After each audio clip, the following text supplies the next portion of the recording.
Katrina, Yes, can you hear me? you're going to be able to unmute people because I still don't see how to do that. Yeah, they can raise their hands. Okay.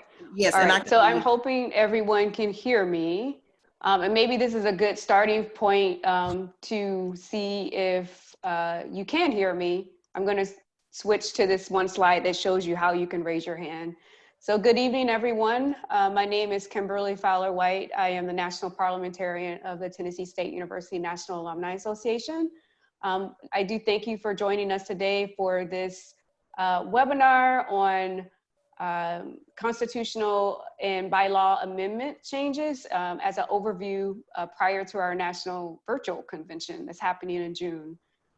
Just to make sure that everyone can hear me, if you hover at the bottom of your platform screen, there's a participant button. And if you click on that participant button, which is shown here circled in red, you can then select the raise the hand feature, which is over here in orange. Great, so you're able to hear me, yay. Just trying to make sure. Okay, so I'll get started and I'll give some housekeeping rules just so as we go along, we are all kind of working together and making sure that we're keeping our mics muted and allowing others to talk when they're called upon and only talking when you're called upon. Okay, so for our objectives for this webinar or this call, we wanted to provide the membership an opportunity to really review the proposed amendments that will be on the floor at the National Convention.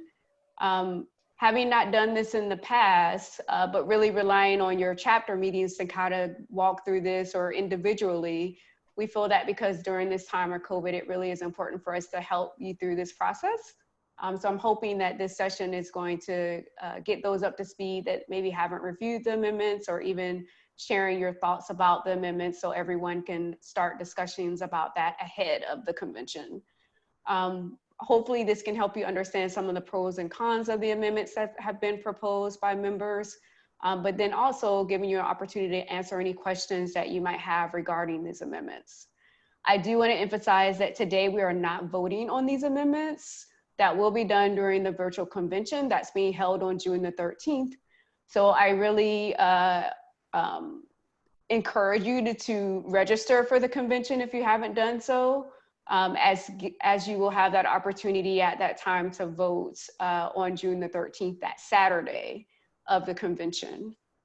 So those are the objectives for this. And then just for some housekeeping rules, there are 27 amendments to review today. And just so you know, there were more, but we've been able to kind of condense and move some of the amendments that were reflective of the same ideas or topics into one amendment so that it might be easier to vote on.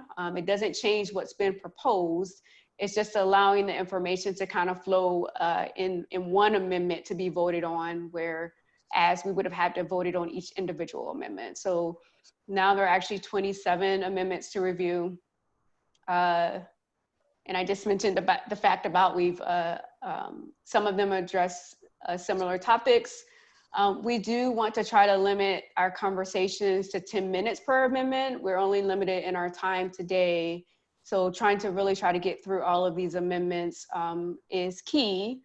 And then of course, if people can limit their comments and questions to about 2 minutes, we should be able to get through 5 people providing those thoughts per amendment. And some of them probably won't even require any thoughts, so that might make us move along a little faster as well. I am asking that you raise your hand to speak so that you can be called upon. I thank you for going through that practice exercise earlier of raising your hand. So it looks like everyone, most of y'all were able to do so. And then lastly, please keep your, well, you are already muted, but in case you become unmuted and you're not speaking at that time, please mute your line. And this again, for those that may have just joined a little later, at the bottom of your screen, if you hover, it will open up a toolbar, and this toolbar has a section called participants on it. So I circled here in red. If you click on participants, it will then open up a sidebar that's all white. And at the bottom of that sidebar, there's a raise your hand feature. So you can just select that raise your hand feature, and I'll be keeping an eye on that. And Katrina, our National Communications Chair, is also on the line to help with this process of trying to keep order and see who wants to respond. So I first wanted to go through really briefly some information on how this process will work at the convention, as far as once the amendments are put on the floor, how you can make an amendment, how you can make an motion regarding that amendment, and how we can then vote on and answer any questions regarding that amendment. And this is just 2 slides just to get us started. Just a sneak peek, because the second webinar, which is on May the 28th, will go into further details on some parliamentary activities in which you could be best equipped to at the convention to kind of work through the process of any type of voting, whether you're a delegate or a member. So for making a motion, I think most of us kind of understand that someone needs to make that motion. So a member would make that motion. They would say, I move that X, Y, and Z be X, Y, and Z. And of course, another member needs to second that motion, in which time you would always, and I'm sorry I didn't mention it for the first motion, but you would always reflect your name and who you are, so that that can be recorded in the record as well. So it would be, I, Kimberly Fowler, second the motion. And so once that motion is seconded, the chair, which would be myself or our national president, would say that it has been moved and seconded, or properly moved and seconded, that X, Y, and Z, whatever that motion was. At that point, we move into the amending of that motion. So if you see here, there's several ways of amending a motion if desired. You can add words or phrases to that amendment. You can strike out words or phrases. You can substitute by striking out and inserting words, or even substituting a whole paragraph of that motion. And at that point, you would have the ability to then vote on that amended motion. So if you look at these kind of pictorials, number 1 says that I move to add the words high academic standing, could be an example. Number 2 says I second that the amendment to the main motion. Sorry, I think I covered it with my screen.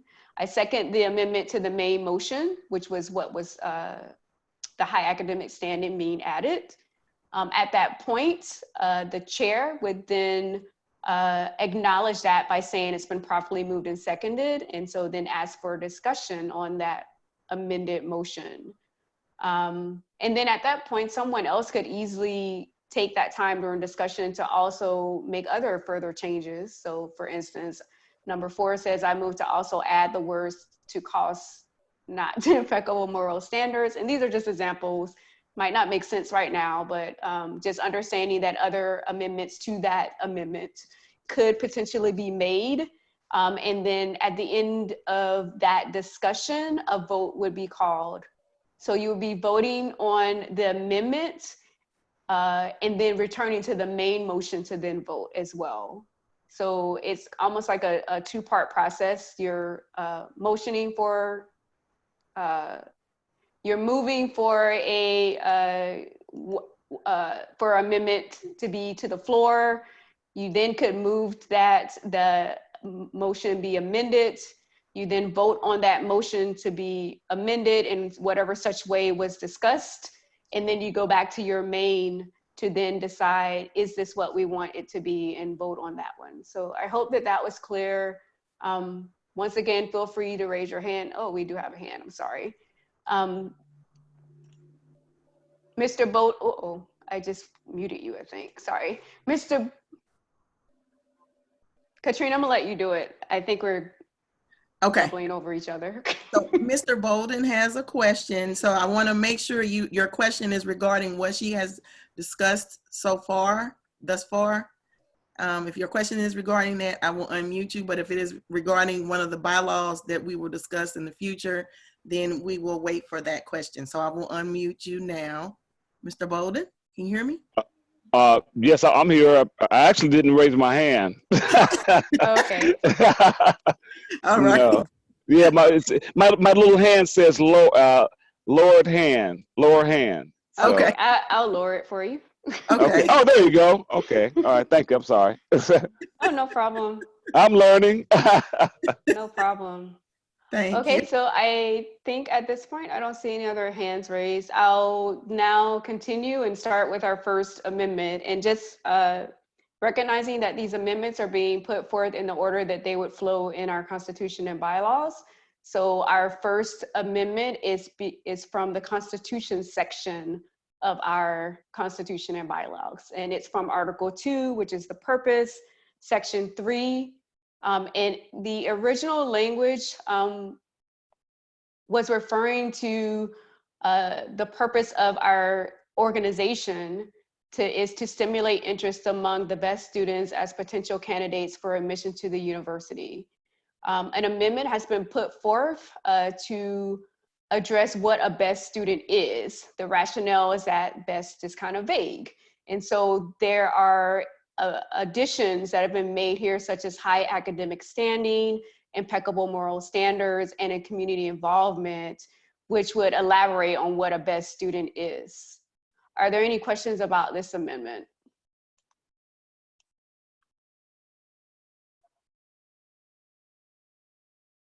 I do want to recognize an individual that was on a little bit earlier, and their thoughts were that, just so I can share everyone's thoughts, their thought was that the word best could probably be removed from this completely. And so we just talk about the fact that we're interested, we're here to stimulate the interest among students of high academic standing, impeccable moral standards, and community involvement. So that was kind of a thought from an earlier individual. Just wanted to put that out there as one recommendation that I heard a bit earlier before we got started. So keep that in mind as we come to that amendment on June the 13th about how you would like that phrase, seeing that there aren't any other questions with that. Kimberly, Yes. can you start your slideshow so your PowerPoint can be a little bit bigger? So everybody can... Sure. Little windows everywhere. Oh. Hold on. Okay. Thank you. Did that work? So go up at the top, slideshow, and then you want to start from the current slide. Hey. Did that work? Let's see. It shows on my screen. I don't know about everyone else's though. Okay. Somebody raise your hand if you can see the PowerPoint a little bit better. Okay. Okay, they can see it better. Okay. Thank you. Thank you. All right. So we're moving to the second amendment once I figure out how to move.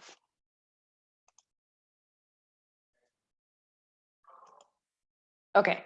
So our second amendment is still within the Constitution. It is Article 4 on membership. This constitutional amendment is related to the fact that we as an organization, as an alumni association, have several types of membership. As previously stated, those were regular, life, honorary, associate, member at large, millennium, and individual university donor. This proposed amendment is adding on the recognition of a complementary membership. This complementary membership would be based upon recent graduates that are matriculated from Tennessee State University. And the rationale is that,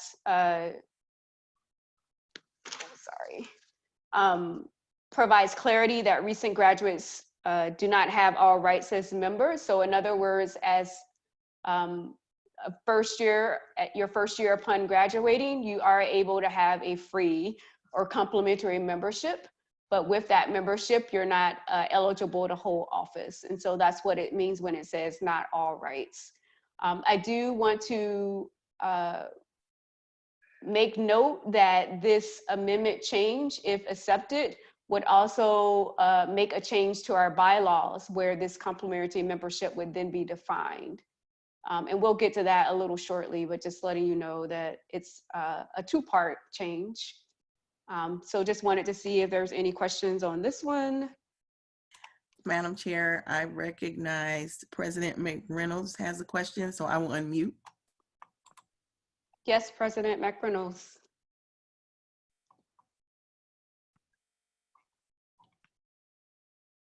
Can you hear me? Yes. I can. Okay. Kimberly, when you say complimentary, and that means for the recent graduates, you said that they cannot hold what did you say that they cannot do? Hold a office in their local chapter in the first year. Okay, but it does give them the ability to vote. Is that correct? It does, yes. It does. That answers my question. Thank you. And yeah, no problem. And as I said, the definition of this gives a further details, but it's down in the bylaws. So this is just adding the word complementary as a type of membership. That's all this amendment is doing. Thank you. No problem. You're welcome. Anything else, Katrina? I can't see the participant thing anymore in yes, presenter mode. Charles Galbraith has a question. Yes, sir, Mr. Galbraith.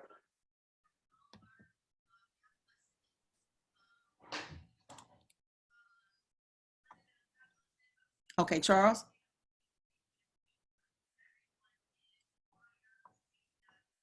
Unmuted. Let me try the other one. Charles? Oh yeah, he's in there twice. Oh, this is Kendrick.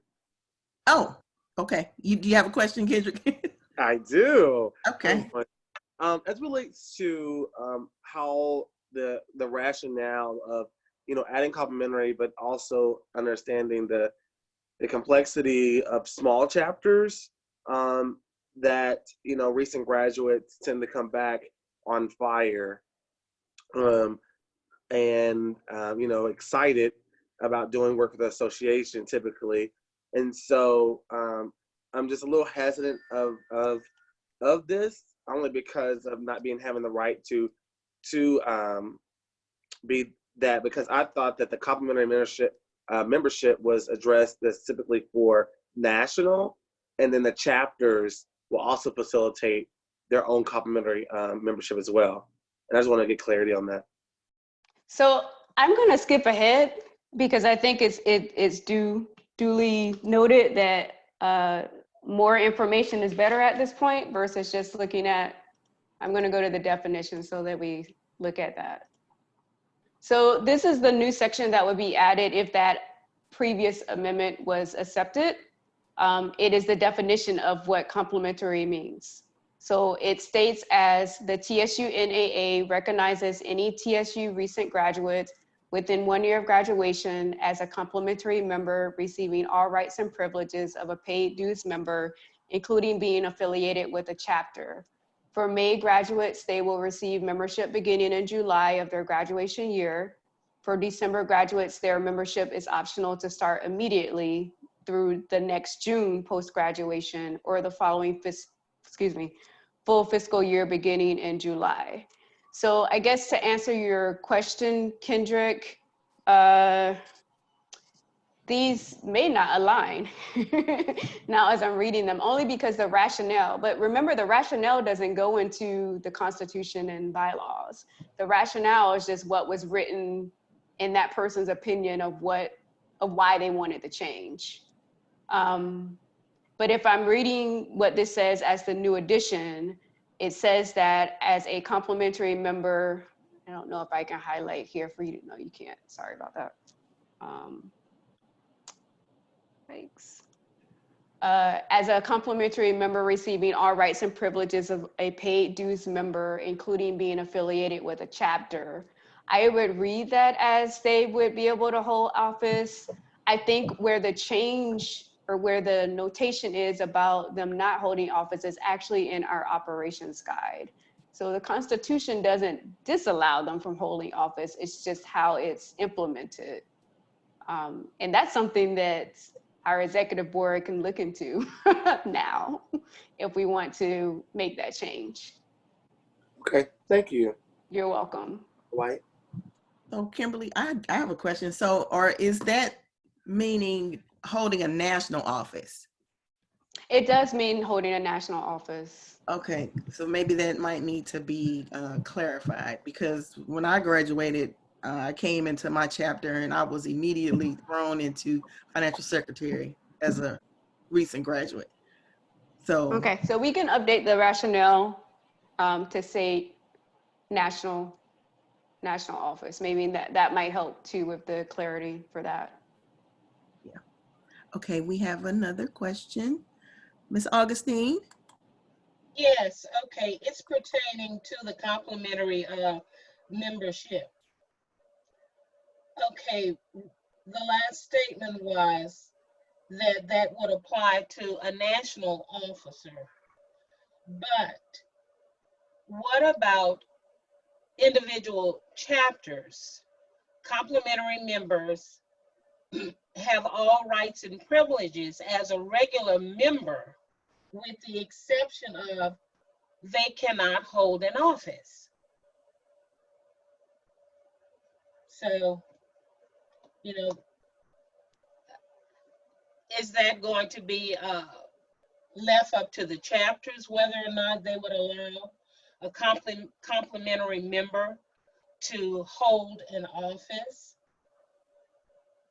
So once again, that would be a part of the Nationals Operations Guide, and that would also include how chapters are ran.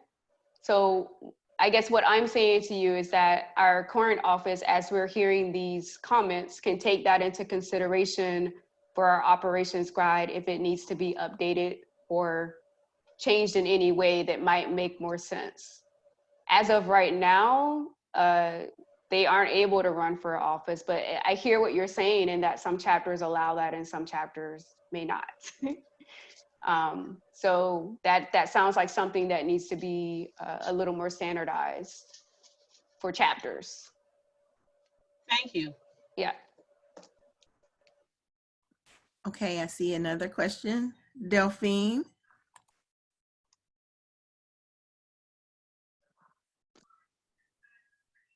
Delphine?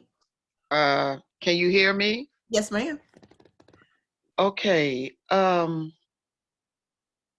My question, well, I had one other question. Well, my question is, if the amendment was submitted as written, is it there where it says you cannot run for office?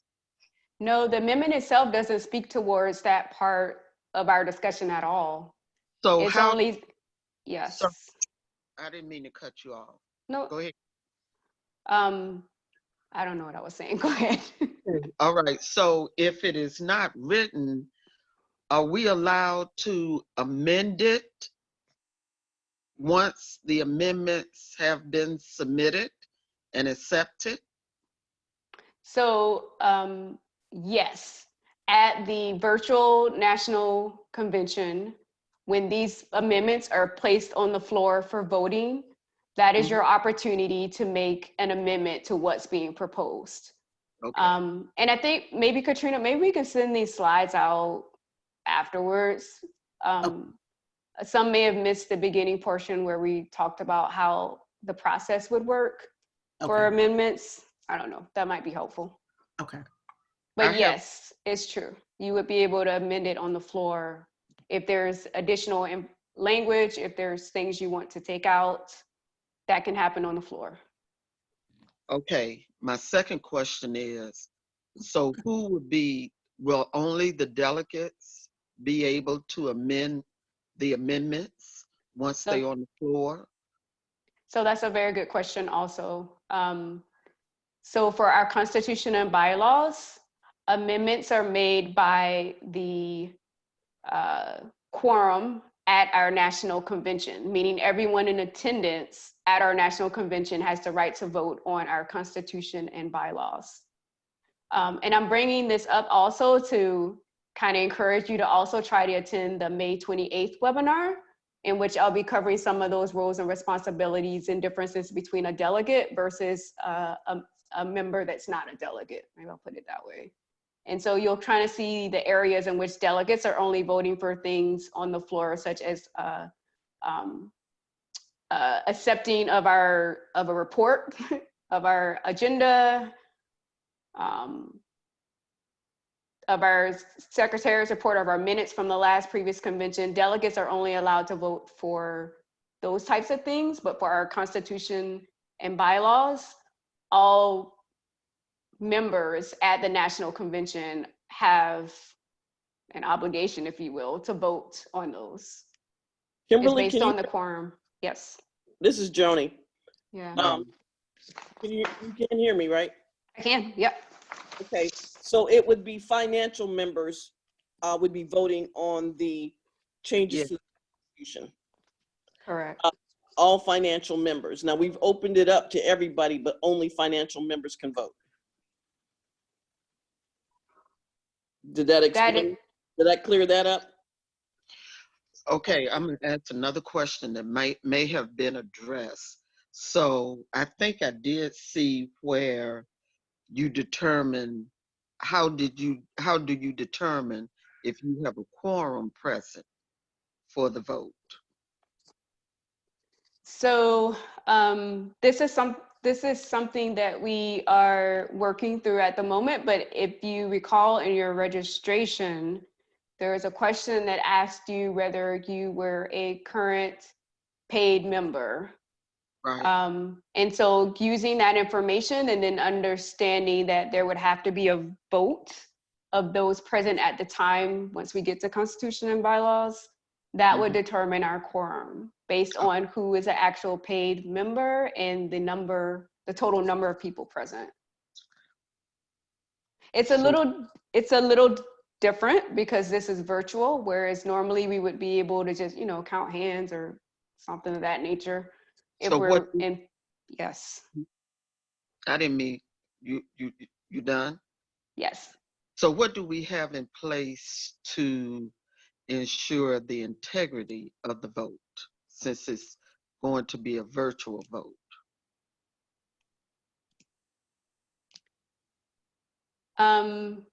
So I think in our backside for registration, we can easily check who is and who isn't a member. But I'm gonna pause on that, and maybe I'll have a better answer to your question in our next webinar on May 28th, or maybe I will send something out in the interim so that I can make sure that I'm sharing the correct information with you. You awesome. But that's a valid question. Yeah. Thank you. Okay, we have another question. Let's see. Janice Hardy, I will unmute you. Janice?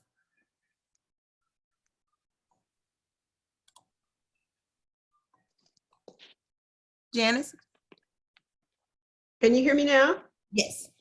Okay, I had to press Alt-A. All right, my first comment goes back to that first page where it sounds kind of, I don't know what the word is right now. I'm losing the word.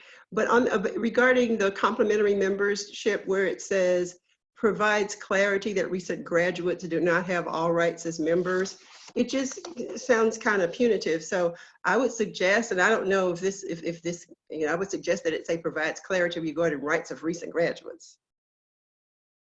So once again, I can easily change what's in the rationale, but once again, the rationale doesn't move forth in our governing documents. Okay. But we're having this discussion now so that everyone's clear on what is truly meant, even though that rationale was submitted by someone else that may not have given it enough clarity. So that's the purpose of this call, truthfully. So hopefully that helped, but I do hear you. And I think we said earlier that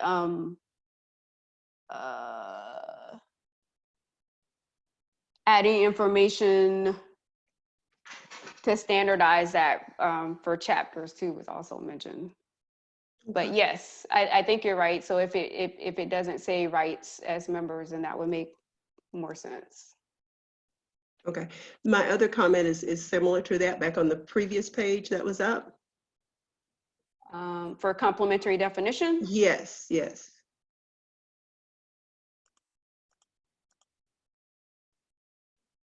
Yeah, where it says on the proposed changes, where it says for May graduates, for May graduates, they, again, I would, I just would change it to May graduates will receive membership beginning in July of their graduation year. For December graduates, membership, I can't read my own writing. For December graduates, membership is optional to start, da, da, da, da. If we Understood. can, yeah. That's it. Thank you. Mhm. Katrina, Okay. anyone else? Yes. Let's see. Actually, let me ask one question. President McReynolds, if you have Arthur Benjamin's number, can you send him the link? He's like texting me, but I can't do anything about it right now.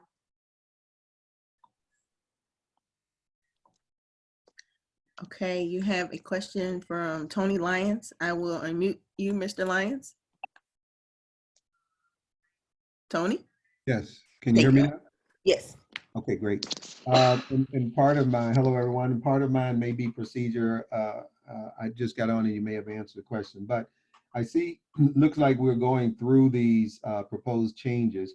And my question was, if we see in some of the proposed changes where the language may not be clear, I mean, is the purpose of this meeting to help clarify this now, or is it something that we ask on the floor and see how it's dealt with? For example, I'll give you, and we may not have gotten to this one, but the proposed change to Article 2, duties of officers and board members, Section 2, where it added a number 12 for the president shall serve on the University Foundation Board. And so to say that, it says that the president can make that determination themselves. I mean, what if the University Foundation don't invite the president to be on the board? So to answer your question, not referencing the one you just listed, all changes would have to be made on the floor. This Okay. conversation was more about providing clarity of what's been presented and also answering questions so that it stimulates thought before we get to the convention. And I Okay. think it sounds like most people on here have done their due diligence of reading through and trying to understand how these changes would impact our organization as a whole. So I appreciate everyone coming with all of your ideas. I just know that for proper parliamentary procedures, all the changes would have to happen on the floor at the convention. No, I the thought floor. so, but no, that's great. I mean, you answered it great, and I thought so, but I wanted to clarify. So you answered it great. Thank you. But I am taking notes so that if things come up, like you said, that are for clarity purposes, I can at least state those as things that I heard, and maybe that can help stimulate conversation too. Okay, thank you. No problem. Katrina? Yes. Let's see. JB, do you have a question? I'll unmute you. Do you have a question?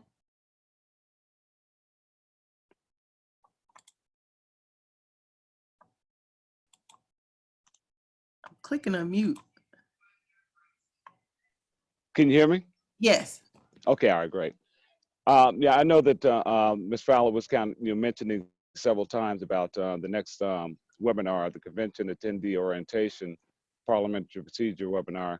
She kept mentioning May 28th, and in the catalog in the TSU alumni outreach, it says May 26th. You are correct. It's May 26th. I apologize. Okay, I have lots of dates in my head. I'm sorry. Gotcha. But also, I mean, as I had to text President McReynolds on the password. How do we get the password out? Because it's not in the alumni outreach.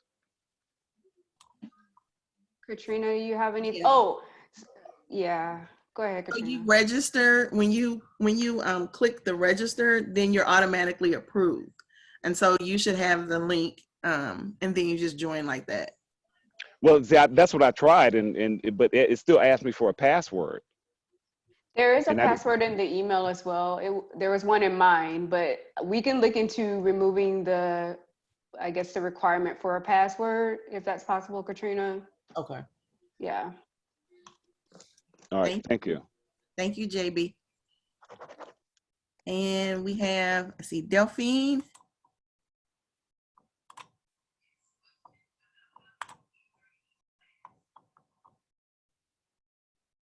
I lowered my hand. Oh, you did? Okay. I was acknowledging. Okay, thank you. All right. I think what I'll do in the interest of time is, let's see. I'm just going to state what the changes and see if there's questions from there. So this amendment is from Article 5, Officers Committee, Chairpersons, Members, and Employees as part of our Constitution. And what has occurred here is that our Finance and Budget Committee was I can't say the word, sorry, but it was excluded by mistake in the last creation of our updates to our Constitution. So Finance and Budget Committee can be found throughout our document already. It's just that for when the changes were made, where you see all these 2018 approvals, unfortunately, it was, I don't know, it was left out. And so we're using this amendment, or this amendment is being proposed to add it back. And that's really what this amendment is doing. It doesn't even add like definitions like the complementary does, because the definition is already in our Constitution and bylaws. Hopefully that's clear. I'll just pause to see if there's a question. Okay. No hands. All right. This one's a little trickier. There's several changes, but I want to point out that in this constitutional change for Article 5 for amendments, this section is regarding how our amendments are made and changed as a body for our governing body. The changes that were proposed is that instead of it being, and I tried to italicize so that you can see the changes themselves. So if you look at the original language, the change was made from these amendments being made at any regularly scheduled business meeting of the National Convention. It was changed to scheduled business meetings of the National Convention. They just took out any regularly because you know, in some ways it's duplicative because we only have a convention every 2 years. So using the word any regularly scheduled meeting of the convention, right. The next change that was made was, so scheduled business meeting of the National Convention of the Association, provided that the proposed amendment was submitted and received by the national office prior to being sent. This change was proposed because previously the executive secretary was the only person that would be in receipt of those amendments. But we do know now that our national office has employees. It has other national officers that are able to access our national office. So having only this executive secretary be limited to that function was why this was proposed as well, to just say national office versus executive secretary. The next change within this amendment was the time frame in which you need to submit amendments. Previously, it said it must be sent to whomever by 30 days before the National Convention. This proposed change is for 60 days before the national meeting. So that would give a little more time for members to read through and understand what these proposed changes are. And then the last change that was proposed is how an amendment could be accepted. So previously it said 3/4 votes of those present who are eligible to vote. And this proposed amendment change is saying a majority of the votes of those that are present and who are deemed eligible to vote. So you can see there's several changes in here. One being who amendments are submitted to, one being a time frame in which they have to be submitted, and then I truthfully have to honestly say the 3/4 and the majority doesn't make a difference. But if we want to change the wording of that based on this proposal, that's fine. Because 3/4 is going to be the majority no matter what. Are there any questions on that one? The rationale was that this amendment will allow more qualified active financial members to be eligible to participate in the total decision-making process. And I think the rationale was that giving them more time to understand and acknowledge the proposed amendments gives people opportunity to come to the convention more prepared. We do have, Okay. let's see, Gina Townsend. Gina? Okay, can you hear me? Yes, I can. Okay, I just wanted to make a clarification on the 3/4 votes as opposed to the majority. I don't know if you guys remember at the last convention, when people start getting up and walking out, you have to recount to make sure you have 3/4 of the votes. Because the membership attendance constantly changes in that room. Yes. So by going through majority, you kind of get away from have to, you know, reanalyze your numbers every time. That's all. Valid point. I think you would still have to do the recount, but valid point. Thank you for that comment. Are there any more hands raised? Yep, let me see. Let me find it. Mr. Taylor, Harry Taylor.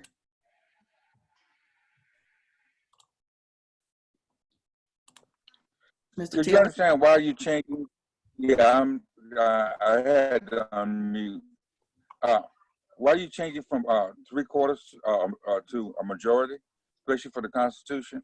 I thought you basically wanted to have a higher one for the Constitution versus the bylaws, because you really don't want to change the Constitution that much.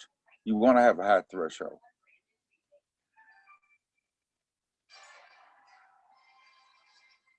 Thank you for that comment, Mr. Taylor. I think people should definitely take that into consideration. And my other comment is we got too much detail in our Constitution that should be in the bylaws and to the operating guide.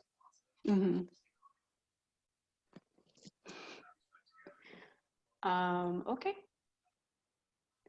And I think that there were some changes where things are referenced to the operations guide too as well.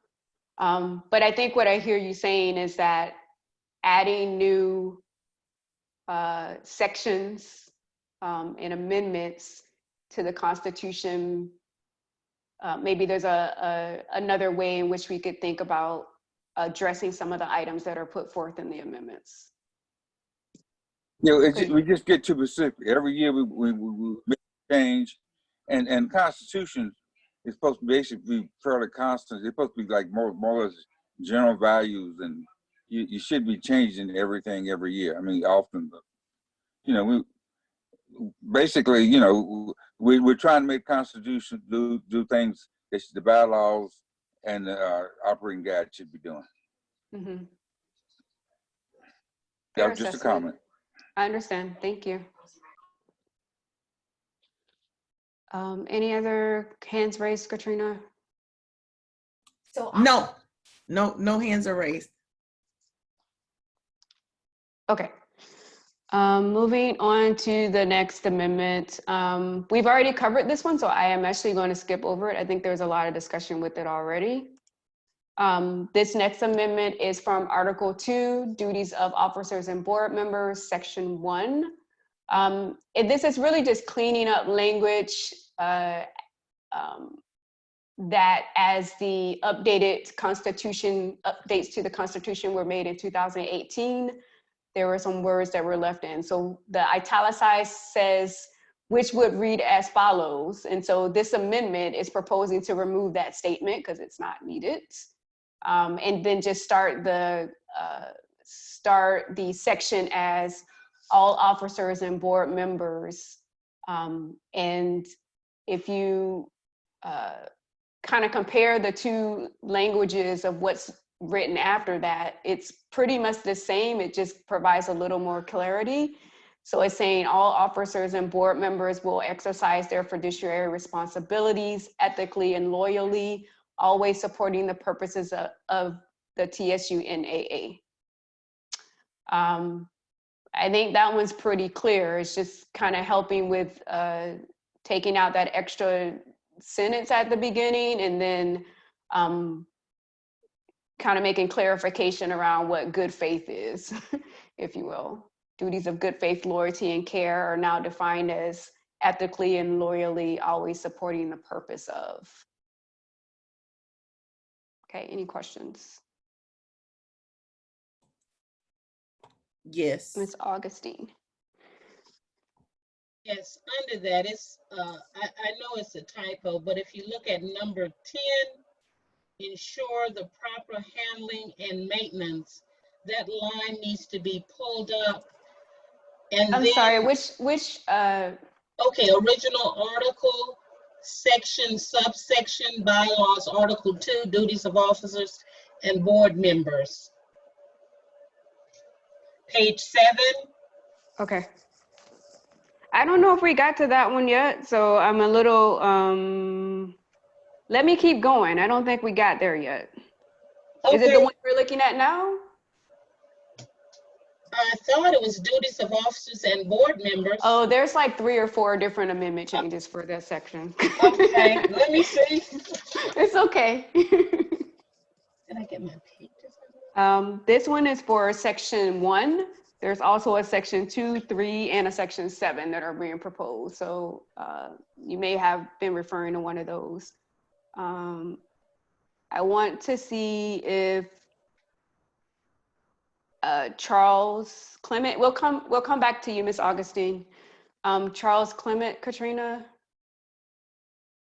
Yeah, I'm kind of struggling with will exercise their fiduciary responsibility ethically and loyally, always supporting the purpose of TSU NAA.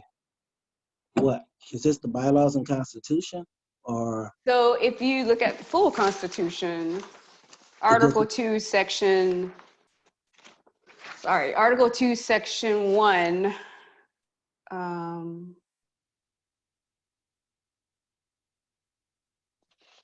So shouldn't that point to Article 2, Section 1? You know what, maybe I got the, let me look and see what it says in here. Article 2, Section 1. Article 2. Mm-hmm.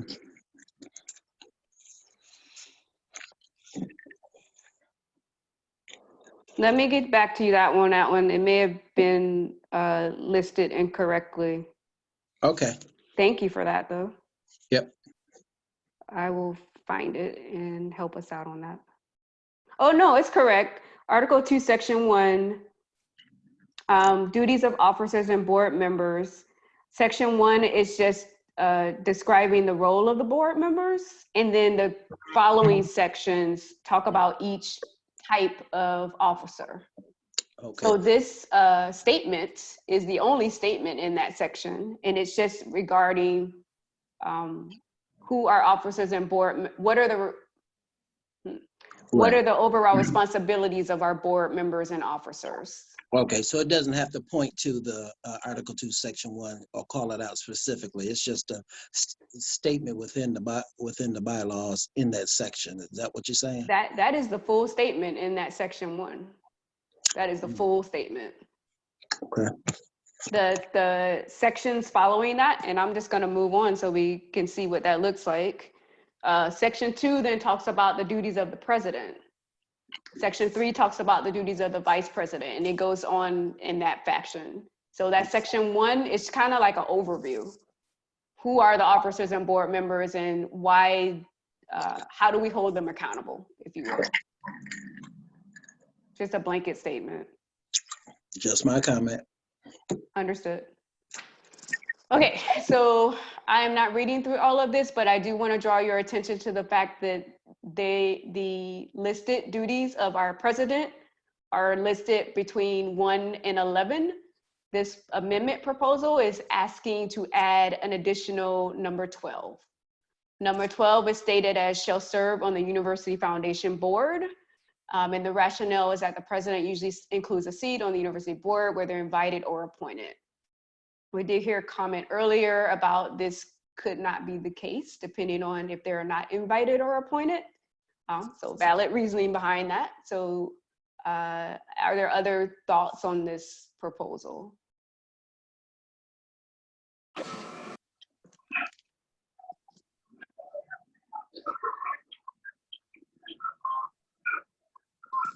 Mr. Taylor, you have a question or no? No, you want comments? Okay. It goes back to my point about just keep adding stuff and adding stuff and adding stuff. I don't see why that specific number 12 needs to be added, period. It serves, but I mean, you don't include every duties on every board or everything that the president's gonna serve on. Valid point. Okay. I think I saw President McReynolds' hand. Yes. President McReynolds? Yes, my only comment was there is a position on the foundation board for the National Alumni Association, and which is filled by the president of the National Alumni Association. Because the comments that I was hearing beforehand, I was a little confused if we wanted to, I was a little confused about what the comments were, but we have a seat on the foundation board. Now I'm with Harry as far as we don't have to put this in the Constitution and bylaws, but possibly put it in the operations guide. Mm-hmm. That's all. Thank you. Okay, we have a few more hands up. Augustine. Okay, thank you. I'm going to go back to, this is the original article section, subsection. If you look at number 10, it ensure the proper handling, and I'm sure it's a typo, you just need to raise that line. Maintenance of association needs to come up. And also on proposed change, that number 3, represent the association. That's almost like a given that the president, national president, represents the association. So I'm just wondering if that could possibly be reworded, since we're saying that the president shall serve as the chief executive officer of the association. As I said, it's almost like a given. Do we necessarily need to put that in there, represent the association under the proposed change? And I'd just like to make a comment as well as I'd like to thank our current national president for informing us that there is a seat on the foundation board for the national president of the alumni. Now, do you see what I'm talking about? If you look at number 10 in that first column, ensure the proper handling. Do you see that? I don't see what change is needed, but I do see where you're referring to. Not a word change, it's a typo. It says 10, ensure the proper handling, and the rest of that line is blank. And so maintenance needs to be pulled up. So I have to say that the formatting that is included in the outreach was probably not the best and user-friendly. So some of the lines that you're seeing, if you're referring to the outreach, the columns kind of shifted. But the way that it's written in the Constitution, and I don't know if you can see this if I hold it up, but it is a true paragraph. So. Oh, okay then. Well, I can look at the PowerPoint with it online. I'm looking at what was emailed and I printed it. Okay. I understand. I understand. no problem. Thank you. But if you go to proposed change, do you see number 3 represent the association? Is that necessary to have that number 3 in there? Because it's like I said, it's like a given that the national president would represent the association. Or instead of maybe putting it in the middle, maybe put it in the beginning that the president represents the association. Mm-hmm. No, I see what you're saying, and that's something that I think the body could possibly consider, maybe combining 1 and 3. Okay. We have a couple more hands. Delphine? Hi. Where can we get this operating guide that has been posted? I don't, Katrina, I don't know if it's on the website or not. I am not sure. It's not. It's not on the website.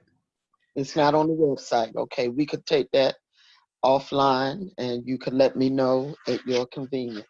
Okay, But that sounds great. just a quick comment. I hear what Augustine is saying, but when it states represent the association, that's my interpretation is that that's another task of the president, other than being the CEO and taking the initiative with the executive board. They represent the association, and that could be in numerous capacities. But I certainly understand her maybe wanting to combine it. Mm-hmm. So that was just a comment. Thanks. Thank you. Okay, we have a couple more hands. Mr. Lyons? Yes. Just 2 quick comments. One is as far as the number 12, the serve on the foundation board. My original comment and the reason I made that comment is even if the foundation currently have that position, it would not be wise for us to put it in our constitution because we don't control it. The foundation could take that position off out of their foundation, by going through the same process that we're going through. We don't control that, so we shouldn't put it in our bylaws. That's why I made the comment. Secondly, I wanted to just kind of throw out there and remind all of my colleagues on the line that, like, talking about what's in number 3 and combining it, that's not up to question here. We're only addressing what has been proposed as a change. We're not making new changes here. So only the things that have been submitted as changes to the Constitution and bylaws are under question. Thank you. Thank you. Okay, Mr. Taylor? You have your hand up? Oh, I'm sorry. I apologize. Sorry. Okay. Okay, let me make sure we got everybody. Augustine, do you have another question? I just wanted to thank the gentleman. I don't remember your name, who made the comment in reference to we should only be, I guess, discussing or reviewing what the proposed changes are. Thank you. Okay, let me make sure I got everybody. Ms. Covington has a hand raised. Where is Terry? Trying to find her on the list. Wait a minute. Oh, I see her.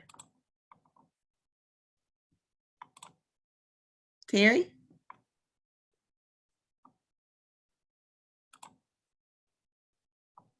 Can you hear me? Yes.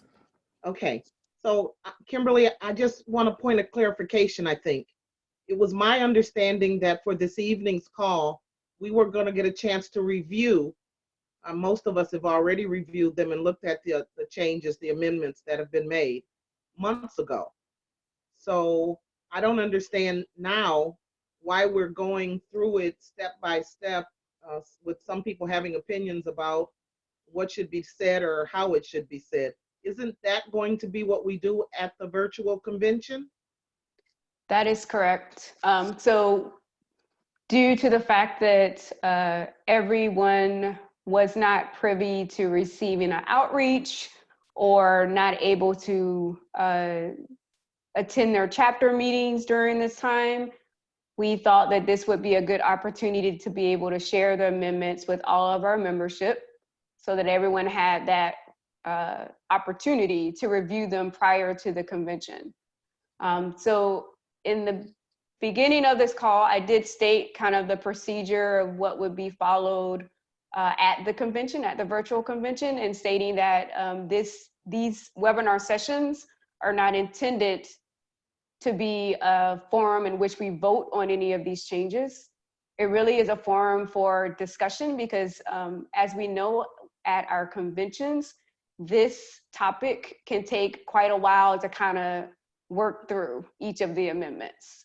So we're hoping that during this time of having this shared conversation ahead of time, people can, you know, kind of use this as a way to bounce ideas, if you will, off of each other, understanding what might be a good fit, what might not be a good fit, so that we come to the table together at the virtual convention, maybe already having some foresight of why this amendment should be approved or should not be approved, or what changes might need to be made on that amendment ahead of time so that it can just be stated up front without having a lot of the back and forth and discussions, and really just an opportunity to have the discussion. I mean, maybe I should open the floor to see if there are amendments that people truly have questions on versus going through each one. As you pointed out, everyone has had this for some time period. I don't know about months, but definitely some time period to review them. And there may just be specific questions that you want to address or comments that you want to hear about. But it sounds like, if nothing else, it's good to hear people's discussion so that we can at least hear all sides ahead of time. I agree with that. I think it's going to be quite time consuming if we go through them, because we all have opinions about them once we've read them. And I made a mistake. When I said months, I meant they were written. The amendments were written and submitted months ago. Sure. Thank you. You're doing a wonderful job, Kimberly. No problem, thank you. I mean, in some ways, this was also a way to share the process in which these amendments would be brought forth. I did this at the beginning, but I do know in our second session on the 26th, there'll be more information around those. It sounds like we might have to bring up some of the amendments during that session too as well, but I don't think there's a, you know, hour or so worth of Robert's Rules of Order that we need to cover. So I think that's practical if some of these can be brought up during that time too as well. But just wanted to, I don't know how I can ask that question since you can only raise your hand.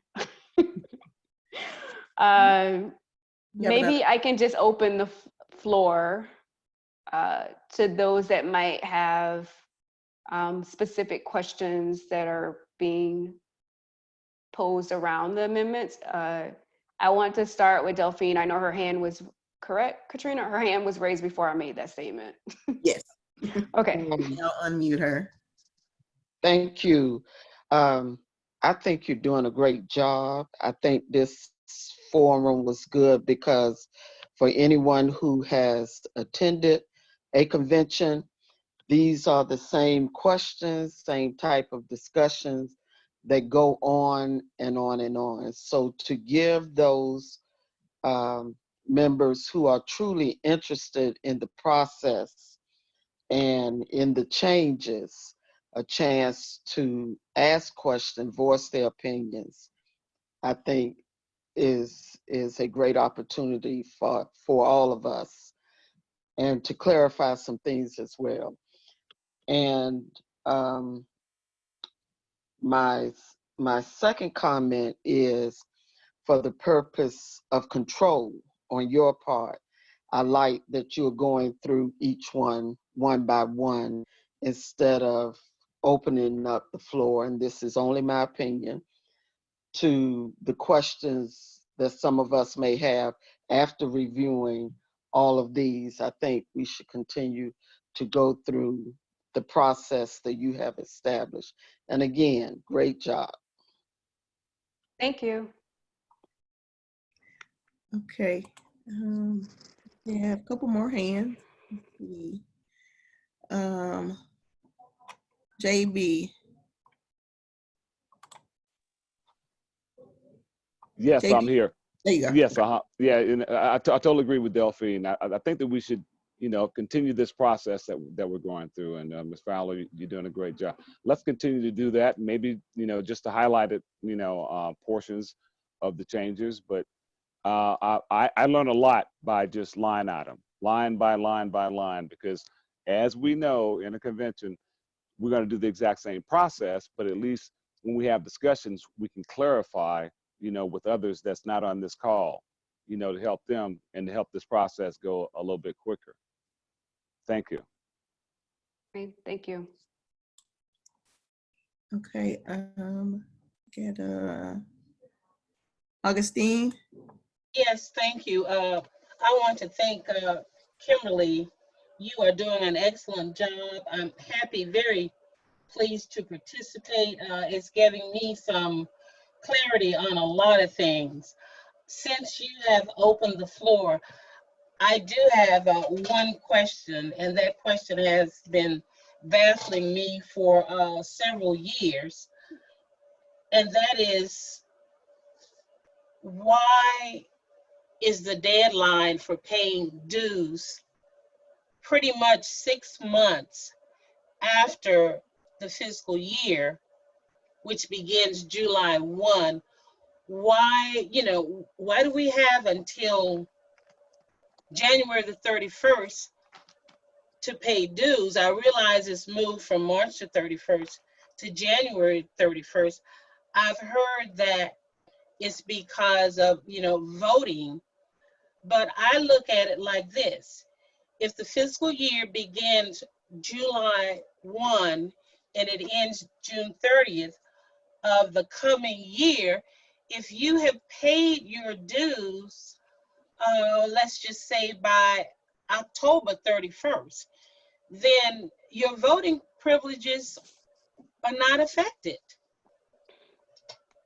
And, that's a question that I have. And as I said, I've been very, concerned and just curious. Why? Because most organizations, you either pay your, it's the calendar year or the fiscal year. So if someone is paying their dues, say January the 31st, then the fiscal year ends June 30th. They may not pay their dues until January the 31st, of the coming year. So what happens in there?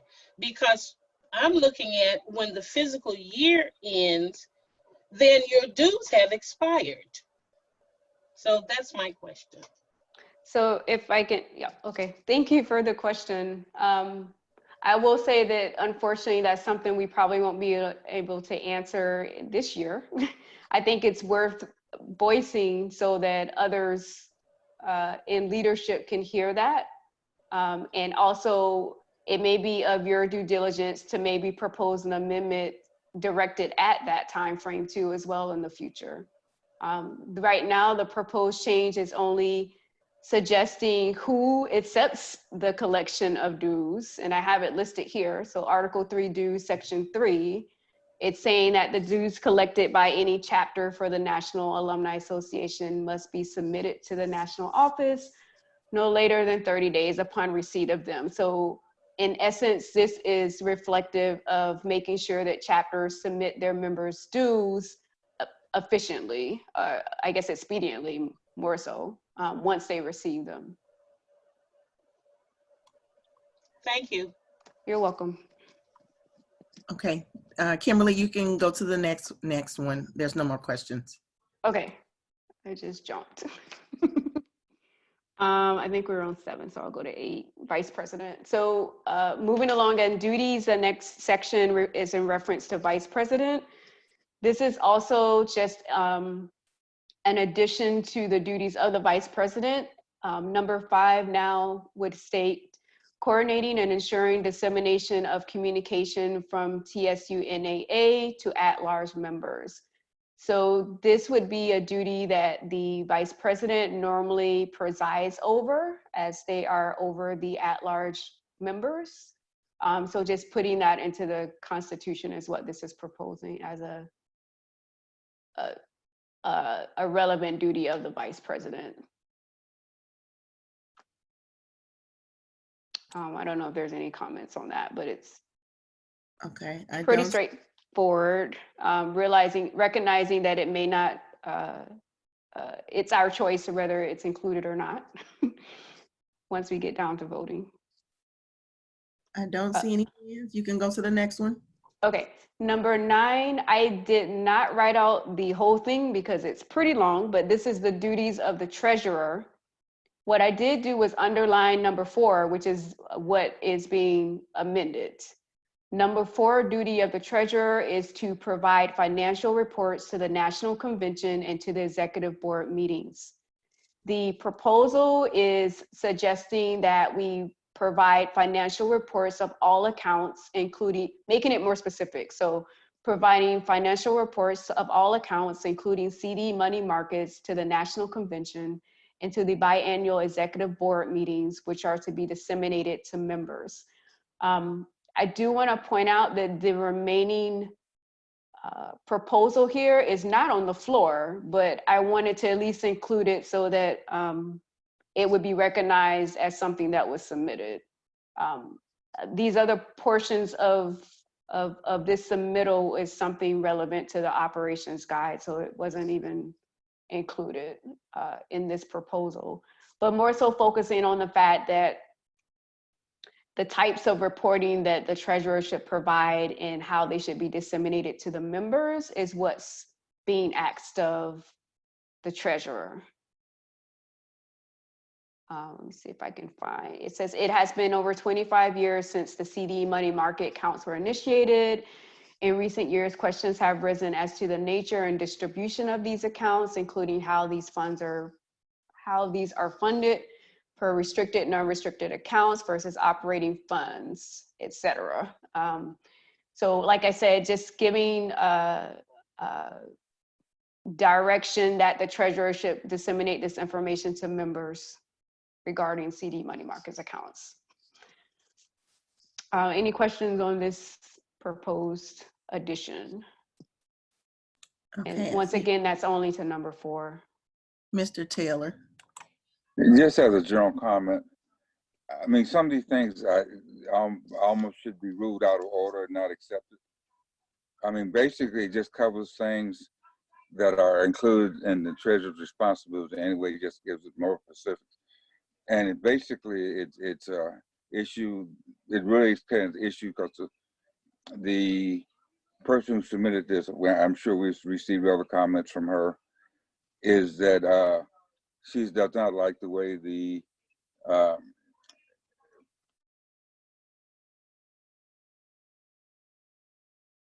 you still there, endowments are Harry? handled. Sorry. Go ahead.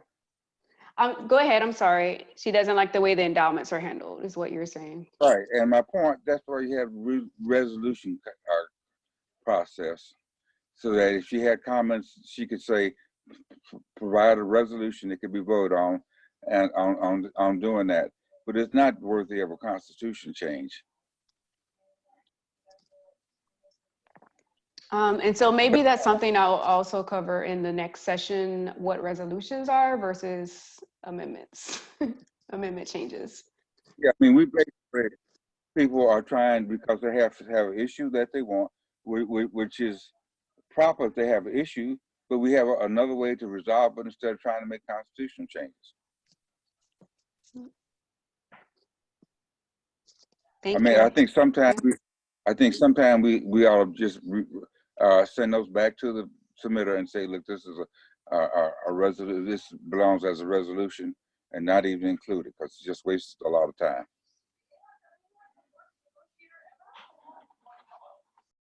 Okay. All right, we have a question from Charles Clement. Yep.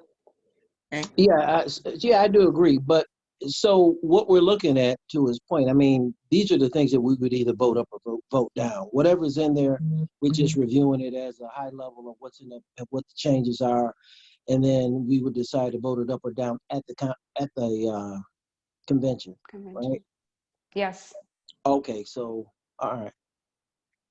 So what's being presented are what will be placed on the floor for voting. Right. Yes. Okay. All right, thanks. You're welcome. Okay, no more questions. You can move to the next one. Okay. Number 10, this is Article 3. Now we're in the dues sections of the bylaws, Section 3. This is in reference to, oh, great. I think I did a duplicate. Oh, I know why. We covered this earlier. Like, I've seen this before. We covered this earlier when we were trying to determine the timing of when dues were being paid as a comment. But I did bring it forth also just to note that this proposed amendment is just requesting that chapters submit their members' dues in an expedient process within 30 days of receipt of them. Once again, does that belong in the Constitution and bylaws, or does that belong in the operations guide? Something for consideration. No comments? No questions. You can move to the next one. Okay. This is still in the dues section of the bylaws. And now we're in the sections that reference each type of dues or each type of member and what the dues are related to them.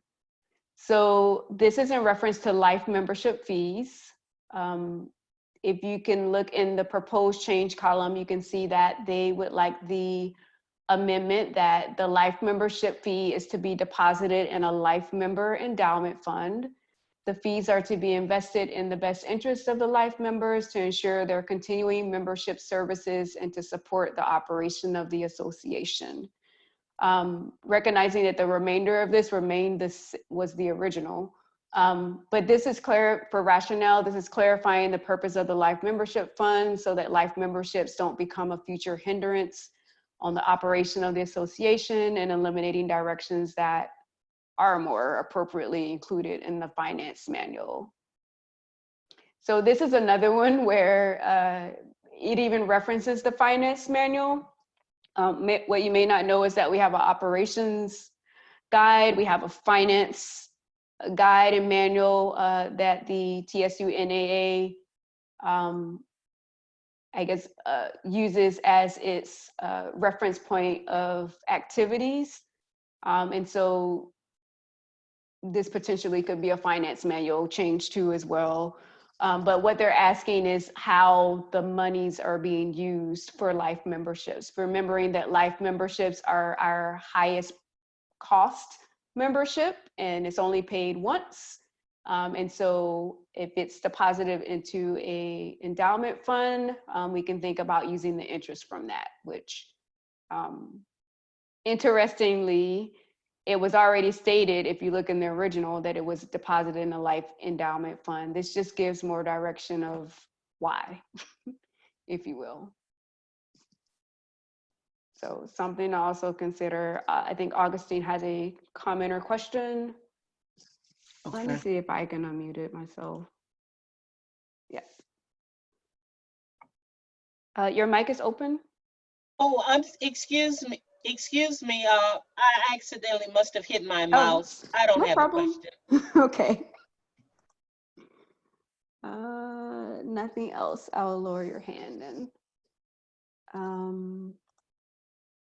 Next amendment is, and we're going to wrap up in a few minutes actually and leave the rest to the next session. That puts it right at the halfway point, if you will. So Amendment 12 is Article 3, also in dues. This one is in reference to the Millennium membership. this is an addition to the current language in which they're stating that how a Millennium member can transition to a life member. So in bold, you see that a Millennium member may transition to a life member within 1 year of completing payment of Millennium in membership dues by payment of the remaining cost of a life membership as stated, excuse me, in the standing rules. And this is to bring clarity to the ability and process to transfer to the next level of membership for a dues paying member. So in essence, if you paid to be a Millennium member, if you are able to then add the additional, I don't even want to say the cost in case I get it wrong, but you add the additional to make up the difference to become a life member, you can do so as long as you do that within 1 year of becoming a Millennium member. So this is just giving direction of how that process can happen. Also something that could be considered for the operation guide too as well. Any questions or comments on that? Yes, Winifred has a question. Let me. Okay. Winifred? Yes, I had a question on the previous page about life memberships. Yes. Most large organizations are foregoing life memberships because once the person has paid at some point, then you can't continue to collect dues from them. So I'm wondering why are we still accepting life memberships? That is a very good question. I can't say when this was actually developed that we did have a life membership, probably way before my time, but that's a very good point. And something that could be considered in the future for sure, if that's what you would like to address. Thank you. I'll talk to Johnny. Thank you. Okay, no more questions. You can move on. Okay, number 13, now we've moved into elections. So Article 4, elections, Section 2. This amending the first sentence of this statement. I'm going to read it. It almost sounds the same, but just bear with me. The original language is the election of elected officers and chairpersons of the program, membership and nominating standing committees shall be by ballot. The proposed amendment is in the first 3 words. It's stated as the elected officers and chairpersons, etc. So in essence, you're taking out the election of elected officers and you're just stating it as the elected officers. So it's removing the extra word of elected. And the remainder of this bylaw remains the same. It doesn't change anything else beyond that, just the wording. Any questions on that one? I don't see any questions. You can go to the next slide. Okay. And I think this might be our last one. So change number 14 is also in the elections, Article 4, Section 4. This is a very long section, but it's only referencing the first paragraph of this section. The section itself is relating to the nominating committee and its duty, it's relating to the nominating committee, its duties, and also how elections for officers can happen for the TSUNAA. The change that's being proposed itself is in bold.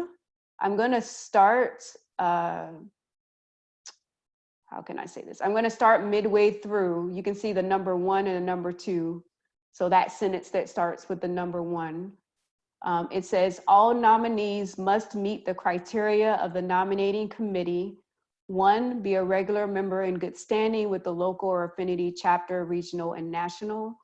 2, have attended at least one of the last 2 regional affinity cluster meetings and at least one of the last two national conventions.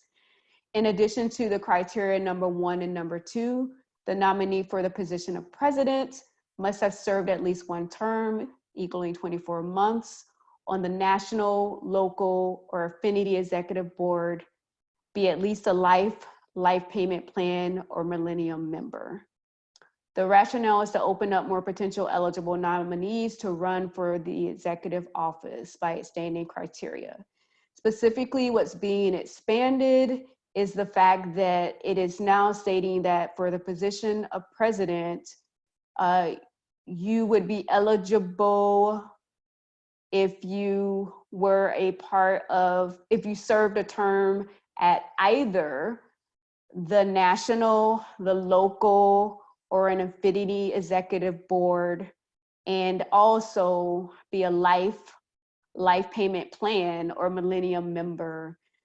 It's almost excluding that president society, if you look in the original language, so that you wouldn't have to be financial as a president society member. Sorry, I said that wrong. I apologize. You wouldn't have to be financial as a life member. I'm sorry, as a life member. But the proposed change is now saying that if you are a life member or a life payment plan or a millennium member, you could then run for president. So you no longer have to be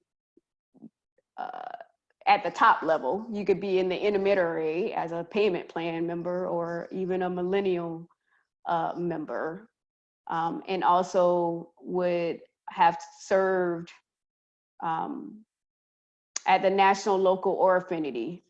Previously, it was only at the national. Maybe that makes more clarification.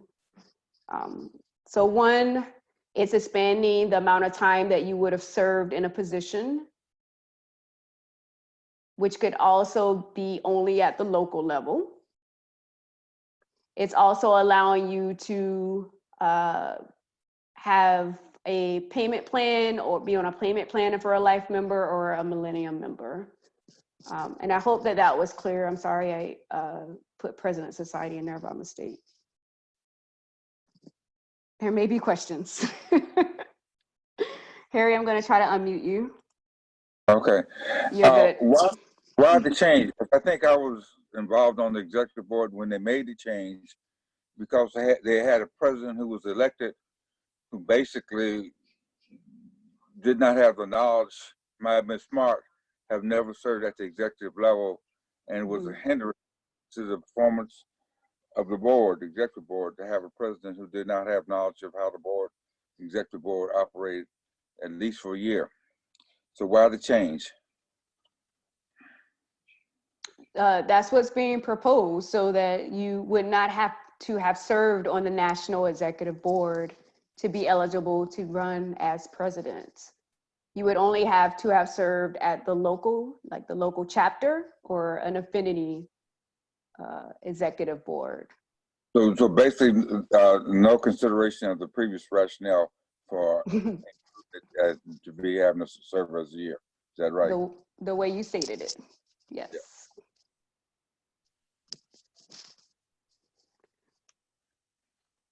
Thank you. I don't see any other hands raised. I don't know if there's any other questions on that. Yes. Oh, sorry. We have a Go question from the 615 number. Oh. Mary? Hi. How's everybody? Hi. Good. This is what I want to say. I want to keep it short. Kimberly, when looking at these bylaws, many of them are so lengthy.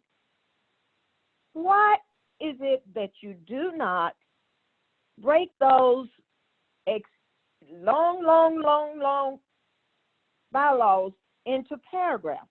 It's so much easier for everybody to read. I'm sure a lot of people don't read it because it just turns you off because it's all clumped together. So it's all right to make an article into several paragraphs. It's not going to affect it at all. As a matter of fact, it's going to make it so much easier to read. And that's my suggestion that I'm offering. Thank you. And this is actually the longest section that we have. It is broken into 2 paragraphs, but they're long paragraphs. So I understand and I hear you. But once again, if there are no other questions, I want to, sorry, take a poll. Maybe you can raise your hands on how you're feeling about stopping at this point and reviewing the remaining 12 amendments on the next call on the 26th. If you are in agreement of that, if you could raise your hand.